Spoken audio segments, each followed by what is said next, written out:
One of my friends called me on Skype one day and said, "Hey, have you seen this show? My Little Pony Friendship is Magic. It's so good." And I was like, isn't that like a show for little girls?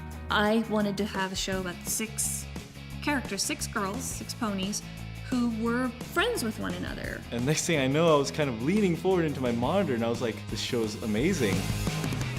The show itself is extremely well done. The art is fantastic, the writing is wonderful, and the voice acting is just impeccable. Dear Princess Celestia, today I learned There's this huge movement of guys who are just so into the show.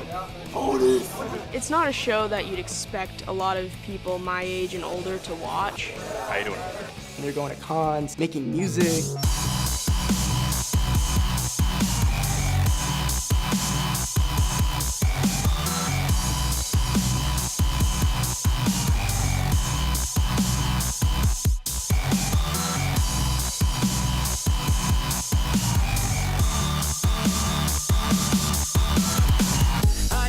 Of puppeteers, but I have a nagging fear someone else is pulling out the strings. Something terrible is going down through the entire. We have musicians, we have artists, and they're all professionals. I can't move at all. There's like armies of professionals. It's crazy. Discord, I'm howling out the moon and sleeping in the middle of a summer afternoon. Discord, whatever did we do? He was different from the rest of the world. I was just sitting here, I was just living day to day. I didn't really have anything to look forward to. As soon as ponies came into my life, I was like, wow, I never want the day to end. If you choose to be a brony in the Appalachian Mountains, you're gonna have problems. They had tire irons, baseball bats. They're all laughing and calling me names, gay, girly, queer. Sometimes I'll just listen to a lesson and go, oh yeah, why didn't I think of that?